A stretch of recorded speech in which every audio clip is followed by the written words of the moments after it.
Welcome back friends.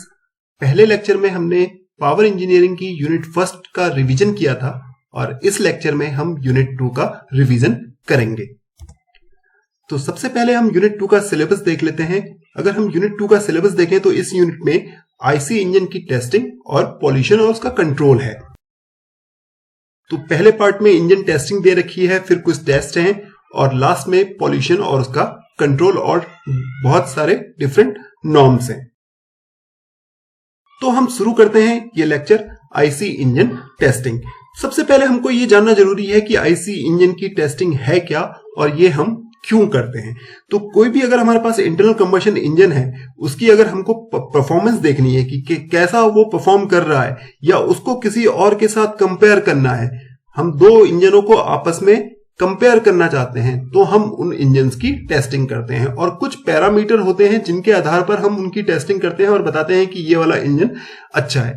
या फिर कोई नया इंजन लॉन्च हो रहा है, उसका कुछ नया डिजाइन है, तो उसके कुछ पैरामीटर्स का टेस्ट होता है और फिर हम बताते हैं कि ये इंजन इतना इफिशिएंट है। या फिर हम ग्राहक को जो है गारंटी देना चाहते हैं कि उसकी फ्यूल इकोनॉमी बताना चाहते हो कि कितना फ्यूल कंज्यूम करेगा कोई भी व्हीकल, तो उन सब के लिए इंटरनल कंबशन इंजन की टेस्टिंग होती है। अब कोई भी इंजन की टेस्टिंग करने के लिए कुछ पैरामीटर्स होते हैं, तो इस लेक्चर में हम सबसे पहले उन पैरामीटर्स को देखेंगे कि वो क्या टर्म्स हैं जिनके आधार पर हम इंजन को टेस्ट करते हैं। तो पहला पैरामीटर है इंडिकेटेड पावर और ये इंडिकेटेड पावर डिनोट होता है आईपी से। अब ये इंडिकेटेड पावर है क्या? हमने किसी भी इंजन को ईंधन देते हैं, फ्यूल देते हैं जिसका कंबशन होता है। जब उसका दहन होता है तो कुछ पावर प्रोड्यूस होती है। तो जब किसी भी इंजन में जितनी भी पावर डेवलप होती है वो कहलाती है इंडिकेटेड पावर। यानी कि जब भी ईंधन का दहन होगा तो सिलेंडर के अंदर जितनी पावर प्रोड्यूस हुई वो कहलाएगी इंडिकेटेड पावर। और ये इंडिकेटेड पावर हम डिनोट कर रहे हैं किससे? आईपी से।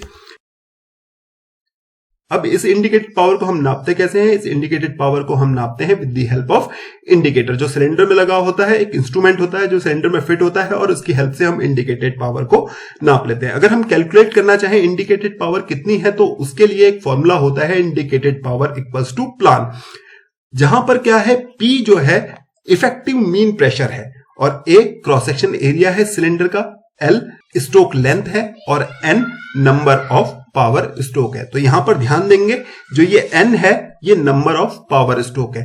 तो यानी कि जो 2 स्ट्रोक है उसमें जब एक रिवॉल्यूशन होता है तो एक पावर स्ट्रोक मिलता है, तो यहां वहां पर N की वैल्यू हो जाएगी 1। और अगर 4 स्ट्रोक है तो वहां पर 2 रिवॉल्यूशन में हमको एक पावर स्ट्रोक मिलता है, यानी कि वहां पर N की वैल्यू हो जाएगी 1/2। इसी तरीके से दूसरा पैरामीटर है ब्रेक पावर। अब ये ब्रेक पावर क्या होता है? ब्रेक पावर क्या है? ये भी एक पावर को मेजर कर रहा है। हमने फ्यूल का कंबशन किया, हमें कुछ इंडिकेटेड पावर मिली सिलेंडर में, तो जितनी पावर हमको क्रैंक शाफ्ट पे मिलेगी वो कहलाएगी ब्रेक पावर। तो जो टॉर्क अवेलेबल है क्रैंक पर वो कहलाता है ब्रेक पावर और ये डिनोट होता है बीपी से। ब्रेक पावर जो होती है हमेशा कम होगी किससे? इंडिकेटेड पावर से। और इंडिकेटेड पावर हमेशा कम होगी जो जितनी भी थर्मल एनर्जी प्रोड्यूस हो रही है by the combustion of the fuel. तो ब्रेक पावर हमेशा कम होगी किससे? इंडिकेटेड पावर से। अब ये ब्रेक पावर हमेशा कम क्यों है इंडिकेटेड पावर से? क्योंकि मेन उसका कारण है फ्रिक्शन। क्योंकि हम जानते हैं जहां पर भी दो सरफेसेस, दो कंपोनेंट आपस में मोशन करते हैं वहां पर फ्रिक्शन होता है। तो फ्रिक्शन की वजह से ये पावर हमेशा कम होती है इंडिकेटेड पावर से। अब फ्रिक्शन हो रहा है जब सिलेंडर मूव कर रहा है, जब पिस्टन मूव कर रहा है सिलेंडर के अंदर, तो वहां पर क्या हो रहा है? फ्रिक्शन हो रहा है, जिसकी वजह से क्या हो रहा है? कुछ लॉसेस हो रहे हैं। इसके अलावा बहुत सारे पंप लॉसेस होते हैं, हमारी एग्जॉस्ट गैसेस जो हैं वो निकल के जा रही हैं बाहर, हम जो फ्रेश एयर है उसको सिलेंडर के अंदर ले रहे हैं, तो जिसके लिए पावर चाहिए पंपिंग के लिए, तो वो भी कहां से आ रही है? इंडिकेटेड पावर से आ रही है। इसके अलावा बहुत सारी ऑक्सिलरी डिवाइसेस होती हैं जैसे फ्यूल पंप। अब हम फ्यूल को फ्यूल टैंक से निकाल के सिलेंडर तक भेज रहे हैं तो उसके लिए वहां पर एक फ्यूल पंप लगा हुआ है। इसी तरीके से लुब्रिकेंट को पंप करने के लिए लुब्रिकेटिंग पंप लगा हुआ है और बहुत सारी ऑक्सिलरीज होती हैं जो इंजन की पावर लेती हैं। इसका मतलब जितनी इंडिकेटेड पावर थी उतनी हमको ब्रेक पावर नहीं मिल पाएगी। तो ब्रेक पावर हमेशा कम होगी इंडिकेटेड पावर से। जो हमको टॉर्क मिला है शाफ्ट पे, वही क्या है? ब्रेक पावर है और ब्रेक पावर को हम कैलकुलेट करते हैं 2 पाई NT बाय 60 इंटू 1000 किलोवाट। तो अगर हम इस फॉर्मूले को यूज करेंगे तो हमारी जो ब्रेक पावर है वो आएगी किलोवाट में। अब यहां पर जो N है वो है स्पीड इन आरपीएम। आरपीएम मतलब रिवॉल्यूशन पर मिनट, कितने चक्कर लगा रहा है वो 1 मिनट में। और T क्या है? T यहां पर टॉर्क है जो दे रखा है न्यूटन मीटर में। अगली टर्मिनोलॉजी की बात करें तो अगली टर्मिनोलॉजी है फ्रिक्शन पावर। तो हम सभी जानते हैं कि इंडिकेटेड पावर हमेशा ज्यादा होती है ब्रेक पावर में और इन दोनों का जो डिफरेंस होता है वही क्या है? ब्रेक पावर है। तो the difference between the indicated power and the brake power is known as friction power. It is the power loss in overcoming the friction. तो जो भी फ्रिक्शन हुआ था उसको ओवरकम करने में जो भी लॉस हुआ है ये सब क्या है?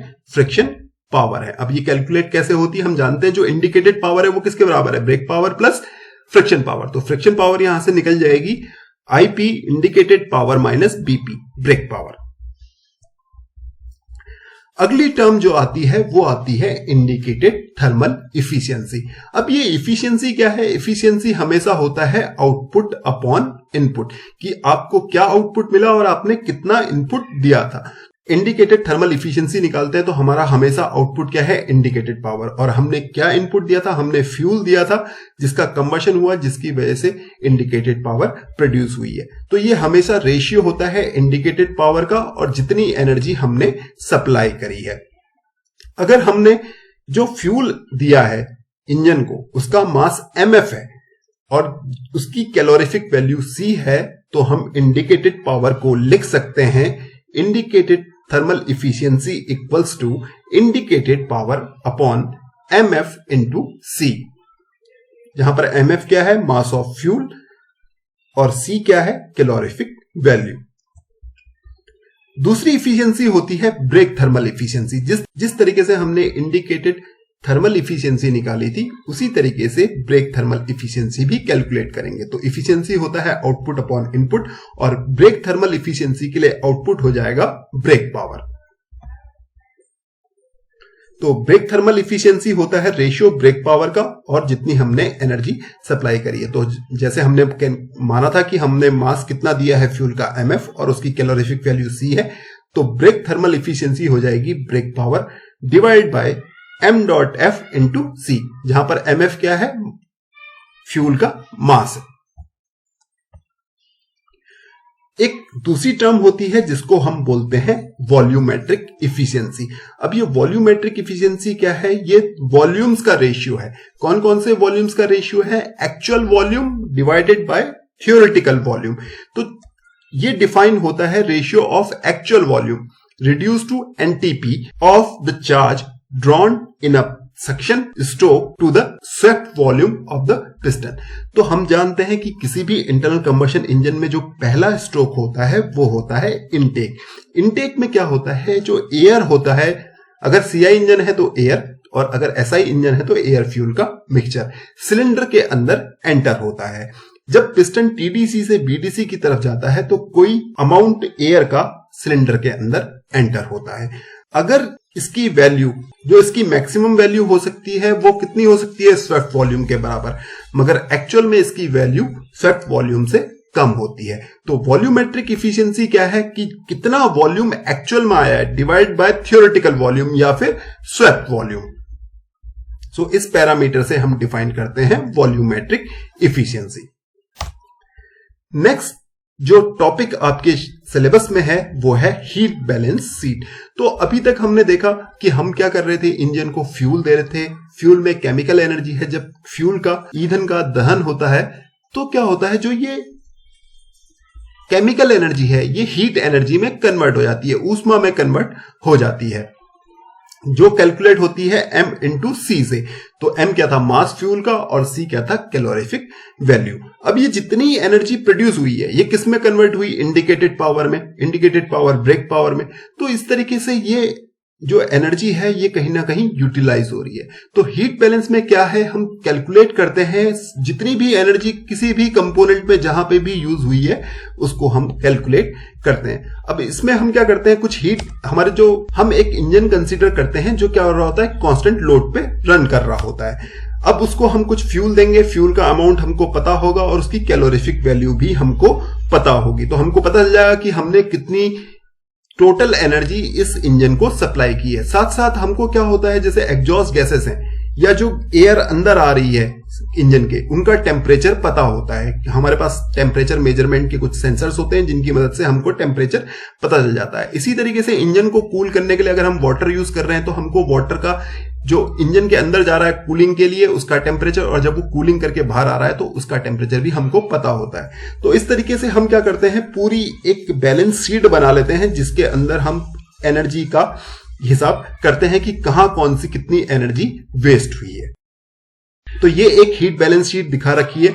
यहां पर सबसे पहले पार्ट में हमको यहां पर हीट सप्लाई बाय फ्यूल, तो यहां पर हम MC से कैलकुलेट कर लेंगे कि कितनी हमने टोटल हीट सप्लाई करी है, कितनी उसमें से हीट इंडिकेटेड पावर में कन्वर्ट हुई है, और उसके अलावा कितनी हीट कूलिंग में गई है, कितनी हीट एग्जॉस्ट गैसेस के साथ बाहर गई है। और कुछ पार्ट ऐसा भी होगा जिसको हम कैलकुलेट नहीं कर पाएंगे, तो जब हम इन दोनों को बैलेंस करेंगे तो ये हमको पता चल जाएगा, और ये कहलाती है आपकी हीट बैलेंस शीट। अब उसके बाद बात करते हैं मोर्स टेस्ट की। तो मोर्स टेस्ट क्या है, फ्रिक्शन पावर कैलकुलेट करने के लिए हम मोर्स टेस्ट का यूज करते हैं। ये मोर्स टेस्ट हमेशा मल्टी सिलेंडर इंजन में होता है। ऐसा इंजन जिसके अंदर एक से ज्यादा सिलेंडर हैं, वहीं पर ये टेस्ट हम अप्लाई कर सकते हैं। और ये टेस्ट CI इंजन में भी हो सकता है और SI इंजन में भी हो सकता है, यानी कि हम इसको पेट्रोल इंजन और डीजल इंजन दोनों के लिए कर सकते हैं। बट एक ही शर्त है कि जो हमारा इंजन है उसमें एक से ज्यादा सिलेंडर होने चाहिए। अब इसको करते कैसे हैं, इसमें क्या करते हैं कि हमारे पास मल्टी सिलेंडर इंजन है। हम क्या करते हैं, एक एक करके सारे सिलेंडर्स को इनएक्टिव करते हैं। इनएक्टिव कैसे करते हैं, अगर वो हुआ पेट्रोल इंजन तो हम क्या करेंगे, स्पार्क प्लग की सप्लाई रोक देंगे, और अगर वो डीजल इंजन हुआ तो जो फ्यूल जा रहा है उसकी सप्लाई को हम कट कर देंगे। तो बारी बारी से हम क्या करते हैं, एक एक करके सारे सिलेंडर्स की सप्लाई रोकते हैं, और हमारे पास कुछ फॉर्मूले होते हैं जिनको अप्लाई करके हम फ्रिक्शन पावर कैलकुलेट कर लेते हैं। अगला टॉपिक जो आपके सिलेबस में है वो है पॉल्यूशन। अगर हम बात करें एयर पॉल्यूशन की, तो एयर पॉल्यूशन में be defined as the presence of undesirable substance in the air either by natural mean और ड्यू टू ह्यूमन एक्टिविटी। तो कभी भी एयर में कोई भी अनडिजायरेबल चीज आकर मिल जाए तो उसको हम क्या बोलेंगे, एयर पॉल्यूशन बोलेंगे। क्योंकि जो एयर है उसकी कॉन्फ़िगरेशन फिक्स है, उसमें कितना नाइट्रोजन होगा, कितना ऑक्सीजन होगा, कितना हाइड्रोकार्बन होगा, कितनी हाइड्रोजन होगी, और किस किस अमाउंट में कौन कौन सी गैस होगी, वो फिक्स है। अगर उसमें कुछ भी आकर मिलता है तो वो एयर पॉल्यूशन करेगा। अब एयर पॉल्यूशन दो तरीके से हो सकता है, या तो वो नेचुरली हो रहा होगा या फिर वो ह्यूमन की वजह से हो रहा होगा। अब नेचुरली कैसे होता है, इस धरती पे बहुत सारी रिएक्शन चलती रह रही हैं, कुछ बायोलॉजिकल हैं, कुछ नेचुरल हैं, बहुत सारी रिएक्शन चलती रह रही है। कोई खेत में काम कर रहा है तो उसकी वजह से क्या हो रहा है, डस्ट उड़ रही है, वो आके एयर में आके मिल रही है जिसकी वजह से एयर पॉल्यूशन हो रहा है। ऐसी कोई बायोलॉजिकल रिएक्शन हो रही है जिसकी वजह से कुछ बैक्टीरिया प्रोड्यूस हो रहे हैं, या फिर कोई केमिकल बन रहा है, अमोनिया निकल रही है, ओजोन निकल रही है, या हाइड्रोजन सल्फाइड निकल रहा है, तो जिसकी वजह से एयर में आके कुछ ना कुछ अनडिजायरेबल चीज आकर मिलती जा रही है, जिसकी वजह से एयर पॉल्यूशन हो रहा है। ये बात कर रहे हैं हम नेचुरली की, जो अपने आप ही हो रहा है नेचर में। अब ये कभी कभी तो फायदेमंद होता है इंसानों के लिए, मगर इसकी अगर कंसंट्रेशन कुछ फिक्स वैल्यू से ऊपर चले जाए तो फिर ह्यूमन के लिए ये अनडिजायरेबल है या फिर हार्मफुल है। ये तो था नेचुरल मींस जिसके कारण एयर पॉल्यूशन हो रहा है, मगर ये बहुत कम होता है जो ह्यूमन एक्टिविटी है जिसकी वजह से बहुत ज्यादा पॉल्यूशन क्रिएट होता है। अब इंसान क्या कर रहा है, इंसान को जब एनर्जी चाहिए तो वो किसी भी फ्यूल का कंबशन करता है या दहन करता है, जिसकी वजह से क्या हो रहा है, बहुत सारे कार्बन पार्टिकल्स आकर एयर में मिल रहे हैं और पॉल्यूशन क्रिएट कर रहे हैं। तो जब हम कभी भी दहन करते हैं तो उसकी वजह से क्या होता है, धुआं निकलता है, कार्बन मोनोऑक्साइड निकलती है, कार्बन डाइऑक्साइड निकलती है, हाइड्रोकार्बन्स निकलते हैं और ये सब आकर एयर में मिलते हैं, जिसकी वजह से क्या होता है, पॉल्यूशन क्रिएट होता है। अगर हम पॉल्यूशन की बात करें तो उसमें सबसे ज्यादा जो कंट्रीब्यूट कर रहा है वो हमारी गाड़ियां कर रही है, हमारा ऑटोमोबाइल कर रहा है। अगर हम SICI इंजन की बात करें तो सबके सब में क्या होता है, पेट्रोल या डीजल यूज होता है और वो जाकर जब उसका कंबशन होता है तो एग्जॉस्ट गैसेस निकलती है जो आके एयर में मिक्स होती है, हवा में मिक्स होती है और हवा को दूषित करती है। अब ये पॉल्यूशन जो है दिन बर दिन बढ़ते चले जा रहा है, क्योंकि जो गाड़ियों का नंबर है वो भी बढ़ते चले जा रहा है। आजकल हर कोई कार ले रहा है, जिसकी वजह से गाड़ियों की संख्या बढ़ती चली जा रही है, जिसकी वजह से ये पॉल्यूशन भी बढ़ते चले जा रहा है। अगर हम बात करें तो जो प्राइवेट और कमर्शियल व्हीकल हैं, ये जितना टोटल डीजल का कंजप्शन होता है, जितना भी डीजल उपयोग होता है, उसका 66.28% अकेले ये प्राइवेट और कमर्शियल डीजल व्हीकल ही कर लेते हैं। तो यानी कि ये बहुत अमाउंट में डीजल कंजप्शन करते हैं और जब ये इनका दहन होता है तो क्या होता है, ये हवा को दूषित करते हैं। एक कारण ये भी है कि इंडिया में जो है लो स्टैंडर्ड्स हैं, किसके लिए, व्हीकल इमिशन के लिए।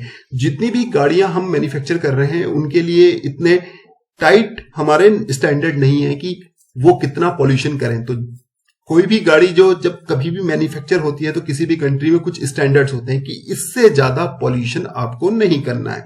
अगर इससे ज्यादा आप पॉल्यूशन करेंगे तो आपकी गाड़ी को परमिशन नहीं मिलेगी। तो इंडिया में ये हमेशा वीक रहा था, बट अब BS6 आ गया है तो कुछ पॉल्यूशन के नॉर्म्स टाइट हुए हैं, जिसकी वजह से जो नई गाड़ियां आ रही हैं वो कम पॉल्यूशन प्रोड्यूस कर रही हैं। मगर अभी भी अगर हम पुरानी गाड़ियां यूज करते हैं तो वो ज्यादा से ज्यादा पॉल्यूशन करती है। अगर बात करें SI और CI इंजन की, तो उनका जो मेन कंपोनेंट है पॉल्यूशन का वो है कार्बन डाइऑक्साइड, हाइड्रोकार्बन। वो या तो CO2 निकालेंगे या फिर हाइड्रोकार्बन, अनबर्न हाइड्रोकार्बन निकालेंगे। जब भी हम फ्यूल की बात करते हैं तो फ्यूल हमेशा हाइड्रोकार्बन से बना होता है, यानी कि कार्बन और हाइड्रोजन से बना होता है। तो जब भी फ्यूल का कंबशन कंप्लीट नहीं होता, पूरा का पूरा फ्यूल जो हमारा है वो अगर बर्न नहीं हो रहा है, वो नहीं जल रहा है, तो क्या कर रहा है, जो एग्जॉस्ट गैसेस आ रही हैं उनके साथ बाहर निकल जा रहा है व्हीकल से, एग्जॉस्ट से, और वो आकर एयर में मिक्स हो जा रहा है, जिसकी वजह से एयर का पॉल्यूशन हो रहा है।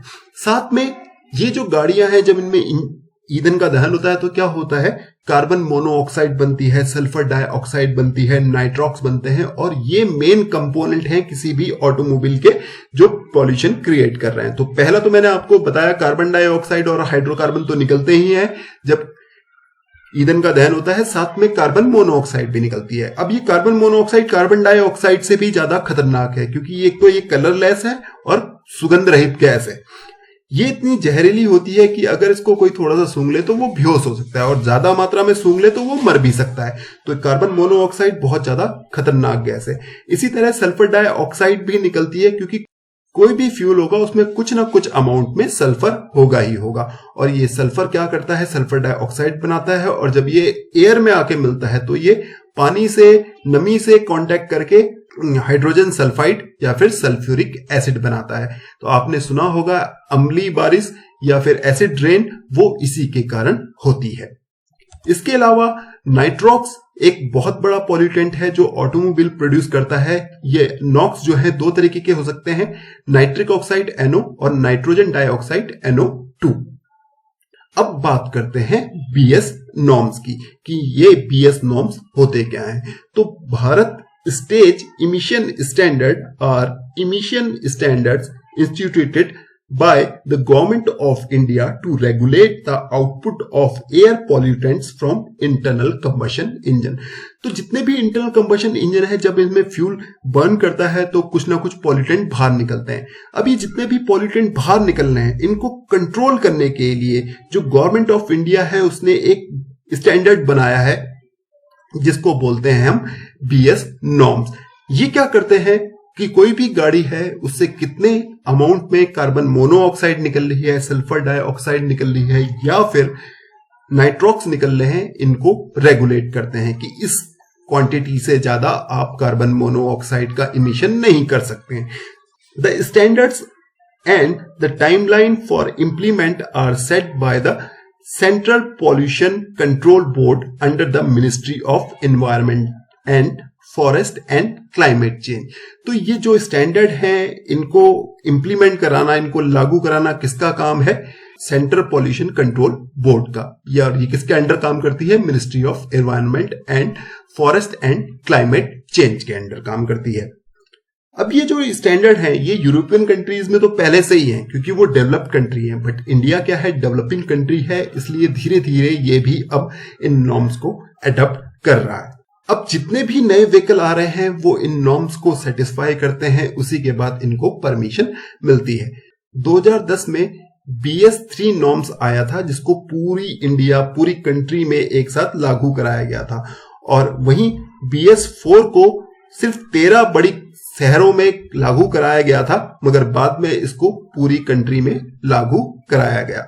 अभी हमने देखा कि BS4 के बाद सीधे BS6 आ गया है, तो BS5 को जो है इंडिया ने स्किप कर दिया है या फिर छोड़ दिया है। वो डायरेक्ट BS4 से डायरेक्ट BS6 में आ गया है क्योंकि यहां पर पॉल्यूशन का लेवल दिन बर दिन बढ़ते चले जा रहा है। इसीलिए हमने क्या किया, हमने जो BS5 का नॉर्म था उसको मिस कर दिया, उसको हमने छोड़ दिया और हम डायरेक्टली BS6 में आ गए हैं। तो ये एक चार्ट है जिसमें क्या है, डिफरेंट स्टैंडर्ड्स दिए हुए हैं। ये BS1, BS2, BS3, तो इनके according carbon monoxide, hydrocarbon, Nitrox और पार्टिकुलेट मैटर की कितनी इमिशन की मात्रा होनी चाहिए ये यहां पर दिखाया गया है। तो इस तरीके से ये दिखा देते हैं, ये नॉर्म्स स्टैंडर्ड सेट कर देते हैं कि इससे ज्यादा आपका इमिशन नहीं होना चाहिए। अगर इससे ज्यादा इमिशन होगा तो आपके व्हीकल को परमिशन नहीं मिलेगी। अब बात करते हैं कैटालिटिक कन्वर्टर की। तो जैसे जैसे ये BS1 से BS2 आ रहे हैं, BS2 से BS3 आए, BS4 आए, BS6 आ गए, तो जो ये कार्बन मोनोऑक्साइड इमिट कर रहा था कोई भी व्हीकल, उसकी मात्रा कम होती चली जा रही है। इसी तरीके से जो नाइट्रोक्स प्रोड्यूस कर रहे थे उनकी मात्रा कम होती चली जा रही है। अब इसको कम कर कैसे रहे हैं कंपनी वाले? जो भी कार मैन्युफैक्चर कंपनी है वो जो नई गाड़ी लॉन्च करती है उसमें अकॉर्डिंग टू स्टैंडर्ड वो क्या करते हैं, जितना भी इमिशन है उनको कम करते चले जाते हैं। मगर इनको कम कैसे कर रहे हैं? ये हो रहा है दो तरीके से। एक तो जो फ्यूल है, जो ईंधन है, जो भी हम पेट्रोल पंप में पेट्रोल या डीजल लेते हैं तो उसमें भी कुछ चेंज करे जा रहे हैं। यानी कि जो पहले पेट्रोल मिलता था वो उसकी कॉन्फ़िगरेशन कुछ और थी, मगर जो अब नया पेट्रोल मिल रहा है उसमें कुछ और मिला हुआ है, जिसकी वजह से ये इमिशन कम होते जा रहे हैं, जिसकी वजह से पॉल्यूशन घट रहा है। दूसरा तरीका ये है कि जो गाड़ी का साइलेंसर होता है उसमें हम एक डिवाइस लगाते हैं जिसको बोलते हैं कैटालिटिक कन्वर्टर। ये कैटालिटिक कन्वर्टर क्या कर रहा है? ये कैटालिटिक कन्वर्टर जो भी गाड़ी से जो भी पॉल्यूटेंट निकल रहे हैं, जैसे carbon monoxide, sulphur dioxide, Nitrox, इनको ये रिड्यूस कर रहा है। इनको ये रिड्यूस कर रहा है जिसकी मदद से ये जो स्टैंडर्ड हैं इनके साथ मिल पाए और गाड़ी को परमिशन मिल पाए। तो जो कैटालिटिक कन्वर्टर है ये क्या होता है? ये एग्जॉस्ट इमिशन, जो हमारा जो एग्जॉस्ट इमिशन है इसको कंट्रोल करता है। ये साइलेंसर और इंजन के बीच में लगा होता है और जो भी एग्जॉस्ट गैसेस आ रही होती हैं वो इससे पास होके जाती हैं और एक केमिकल रिएक्शन के थ्रू ये क्या करता है, जो हार्मफुल गैसेस हैं, कार्बन मोनोऑक्साइड है जैसे, उसको कन्वर्ट करता है कार्बन डाइऑक्साइड में। कार्बन डाइऑक्साइड कम नुकसानदेह है किसके कंपैरिजन में? कार्बन मोनोऑक्साइड के कंपैरिजन में। अब ये जो कैटालिटिक कन्वर्टर है ये दो तरीके के होते हैं। पहला होता है 2-वे कन्वर्टर और दूसरा होता है 3-वे कन्वर्टर। तो अब समझते हैं कि ये 2-वे कन्वर्टर क्या है और 3-वे कन्वर्टर क्या है। सबसे पहले लेते हैं 2-वे कन्वर्टर। तो कैटालिटिक कन्वर्टर का हमने काम समझ लिया। अब ये जो 2-वे कन्वर्टर है इसमें क्या हो रही है? दो रिएक्शंस हो रही हैं। इन दो रिएक्शंस की मदद से ये क्या कर रहा है? कार्बन मोनोऑक्साइड और हाइड्रोकार्बन की वैल्यू को कंट्रोल कर रहा है। तो जब ऑक्सीडाइजेशन होता है कार्बन मोनोऑक्साइड का इन कैटालिटिक कन्वर्टर, तो वो कन्वर्ट हो जाती है किसमें? कार्बन डाइऑक्साइड ऑक्साइड में। इसी तरीके से जो हाइड्रोकार्बन्स हैं होते हैं उनका जब ऑक्सीडाइजेशन होता है तो वो कन्वर्ट हो जाते हैं कार्बन मोनोऑक्साइड और वाटर वेपर में। तो ये जो कैटालिटिक कन्वर्टर है ये इसमें दो रिएक्शन हो रही है, इसी वजह से इसको टू वे कन्वर्टर कहा जा रहा है। इसमें जब एग्जॉस्ट गैसेस आती हैं तो उसमें हाइड्रोकार्बन्स होते हैं, कार्बन मोनोऑक्साइड होता है। तो कार्बन मोनोऑक्साइड को ये कन्वर्ट कर देता है कार्बन डाइऑक्साइड में और हाइड्रोकार्बन को कन्वर्ट कर देता है कार्बन डाइऑक्साइड और वाटर वेपर में, H2O में। अब बात करते हैं दूसरे टाइप की जो है थ्री वे कन्वर्टर। अब ये थ्री वे कन्वर्टर इसलिए बोल रहे हैं क्योंकि इसमें तीन रिएक्शन होती हैं। जो पहली दो रिएक्शन थी कार्बन मोनोऑक्साइड की और हाइड्रोकार्बन की, वो तो इसमें भी होगी, साथ में इसमें एक और रिएक्शन होगी, वो होगी आपकी नाइट्रॉक्स के लिए। तो जो भी नाइट्रॉक्स जब आके इससे रिएक्ट करते हैं तो ये इनको कन्वर्ट कर देता है नाइट्रोजन और ऑक्सीजन में। तो जैसे ही कैटालिटिक कन्वर्टर के थ्रू एग्जॉस्ट गैसेस जाती हैं और एग्जॉस्ट गैसेस में अगर हाइड्रोकार्बन, कार्बन मोनोऑक्साइड, नाइट्रॉक्स है तो हाइड्रोकार्बन को वो कन्वर्ट कर देता है H2O प्लस CO2 में, कार्बन मोनोऑक्साइड को कन्वर्ट कर देता है CO2 में और नाइट्रॉक्स को कन्वर्ट कर देता है नाइट्रोजन और ऑक्सीजन में। तो इस तरीके से ये कैटालिटिक कन्वर्टर काम करते हैं। इन कैटालिटिक कन्वर्टर की मदद से हम जो हमारा इमिशन है, जो हमारा पॉल्यूशन है, उसको हम कम करते हैं और जो ये BS नॉर्म्स हैं इनको हम प्राप्त करते हैं। तो इस लेक्चर में हमने यूनिट 2 का रिवीजन किया। अगर आपको किसी भी टॉपिक में डाउट हो या कोई भी आपका क्वेश्चन हो तो आप कमेंट कर सकते हैं। धन्यवाद।